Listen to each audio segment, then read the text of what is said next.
राष्ट्रपति ट्रंप के ईरान और इजराइल के बीच युद्ध विराम के दावे के बाद ईरान ने इजराइल पर ताबड़तोड़ मिसाइलें दागी। ईरान ने इजराइल के रिहायशी शहर बेरशेवा पर मिसाइलें दागी, जिसके बाद बेरशेवा शहर में चारों तरफ तबाही देखने को मिली। कई इमारतें खंडहर में तब्दील हो गई हैं। हमले में 13 इजरायली लोगों के मारे जाने का दावा किया जा रहा है, वहीं कई लोग लापता बताए जा रहे हैं। 12 दिन बाद युद्ध विराम, ट्रंप ने किया सीजफायर का ऐलान। पहले ईरान फिर इजराइल रुकेगा। रंग लाई कतर की कूटनीति, 24 घंटे की शांति की परीक्षा। 13 जून को शुरू हुआ ये युद्ध अब ठंडा पड़ने जा रहा है। ईरान और इजराइल के बीच 12 दिन की भीषण लड़ाई के बाद सीजफायर का ऐलान हुआ है, और ये ऐलान किसी सरकारी प्रवक्ता ने नहीं बल्कि डोनाल्ड ट्रंप ने किया है।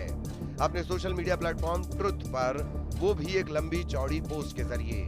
डोनाल्ड ट्रंप ने अपने पोस्ट में लिखा, सभी को बधाई।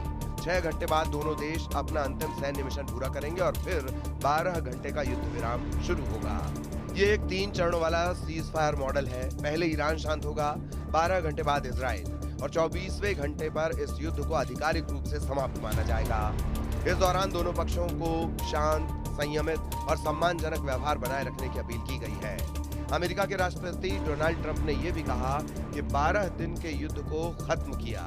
ये युद्ध सालों तक चल सकता था और पूरे मध्य पूर्व को तबाह कर सकता था, लेकिन ऐसा नहीं हुआ और कभी नहीं होगा। इस सीज फायर के पीछे एक बड़ी भूमिका रही कतर की मध्यस्थता की। सूत्रों के मुताबिक अमेरिका ने कतर के जरिए ईरान से संपर्क साधा और एक प्रस्ताव तैयार किया, जिसे ईरान ने शर्तों के साथ स्वीकार कर लिया। ट्रंप की घोषणा से ठीक पहले इजराइल के पीएम बेंजामिन नेतन्याहू ने भी हामी भर दी, लेकिन एक शर्त पर, अगर ईरान हमला नहीं करेगा तो इजराइल भी शांत रहेगा। यानी शांति की ये डोर बेहद नाजुक है, उसमें तनाव का वजन अभी भी है।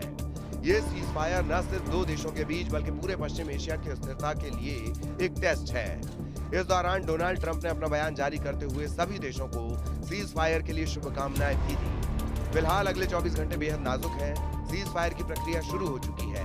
पहले ईरान अपने ऑपरेशन रुकेगा, फिर 12 घंटे बाद इजराइल। इस दौरान कोई नई कार्रवाई नहीं होगी, न बॉर्डर पर, न मिसाइल सिस्टम में, न साइबर स्पेस में। अंतर्राष्ट्रीय एजेंसियां, खुफिया तंत्र और रक्षा विश्लेषक सभी इस पल पर नजर गड़ाए हैं, क्योंकि अगर ये सीज फायर बना रहा तो ये बड़ा कूटनीतिक ब्रेक थ्रू होगा, और अगर टूटा तो हालात पहले से भी ज्यादा खतरनाक हो सकते हैं। क्योंकि 12 दिन में हजारों जिंदगियां तबाह हुई, तेल के दाम उछले, बाजार डगमगाए और पूरी दुनिया में दहशत का माहौल पसर गया। अब उम्मीद है कि ये 24 घंटे का इम्तिहान शांति की तरफ पहला स्थायी कदम साबित हो, क्योंकि इस युद्ध के आगे सिर्फ खामोशी नहीं बल्कि भरोसा और भविष्य टिका हुआ है। ईरान और इजराइल के बीच में सीज फायर लागू हो गया है। अमेरिका के राष्ट्रपति डोनाल्ड ट्रंप दावा कर रहे हैं कि अब दोनों मुल्क एक दूसरे पर हमले नहीं करेंगे और ये युद्ध विराम स्थायी है, लेकिन उसके बाद भी कई सवाल बाकी रह जाते हैं। क्या ईरान इजराइल युद्ध खत्म हो गया? क्योंकि अभी भी ईरान समर्थित हूती, हिजबुल्लाह और हमास एक्टिव हैं। क्या युद्ध बढ़ने से डर गए डोनाल्ड ट्रंप? क्योंकि ईरान ने दूसरे देश में मौजूद यूएस बेस पर अटैक किया और उन देशों ने जवाबी एक्शन की धमकी दी। पश्चिम एशिया में अमेरिकी बेस कितने सुरक्षित? क्योंकि ईरान सीधा नहीं लेकिन प्रॉक्सी वॉर के तहत हमले जारी रख सकता है। क्या ईरान का परमाणु कार्यक्रम बंद हो गया? क्योंकि परमाणु कार्यक्रम की ही दलील देकर अमेरिका और इजराइल ने हमले किए थे। क्या ईरान एनपीटी से बाहर निकल जाएगा? क्योंकि ईरानी संसद में अभी भी परमाणु हथियार नहीं बनाने के समझौते से बाहर निकलने का प्रस्ताव मौजूद है। क्या ईरान अब परमाणु बम हासिल करेगा? क्योंकि रूस के पूर्व राष्ट्रपति ने कहा था कि ईरान को कई देश परमाणु बम देने को तैयार हैं। क्या ईरान अमेरिका तक हमला करने की तैयारी करेगा? क्योंकि दावे किए जाते रहे हैं कि ईरान आईसीबीएम बनाने की कोशिश में जुटा है। इजराइल और ईरान के बीच सीज फायर हो चुका है, लेकिन सीज फायर लागू होने से ठीक पहले ईरान ने आज सुबह इजराइल पर ताबड़तोड़ मिसाइलें बरसाई, जिसे ईरान ने आखिरी राउंड कहा। हमले के इसी राउंड में इजराइल के बेरशेवा में सबसे ज्यादा नुकसान हुआ है और रिफत अब्दुल्लाह इजराइल के बेरशेवा में है। बेरशेवा वही जगह है जहां सीज फायर लागू होने से ठीक पहले ईरान ने मिसाइल हमले किए थे।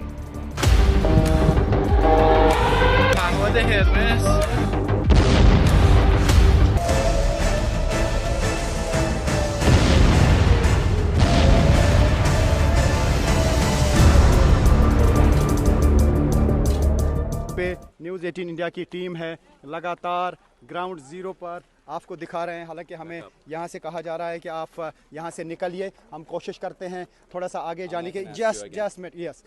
तो यहाँ पे आप देख सकते हैं, कह रहे हैं कि things are still falling. Okay, it's very dangerous. We can speak over here. It's very dangerous because they're still working and things are falling. I don't want you to get injured by would you something like flying. to say some words what happened here? You and can what kind see of that a damage? civilian building had been targeted. Search and rescue teams are working to find individuals that may be trapped underneath. How many are believed to be trapped? Is there any number? I'm not going to go into numbers of indications. I can tell you But that you so are in far such- there have been 4 civilians, 4 individuals who have been murdered. The number is dynamic. Things can change. You can see that extensive search and rescue efforts are still very much underway. हालात क्या हैं ये देखिए, किस तरीके के हालात हैं यहाँ पे। ये चकनाचूर हुई हैं गाड़ियाँ, ये गाड़ियों के हालात हैं यहाँ पे।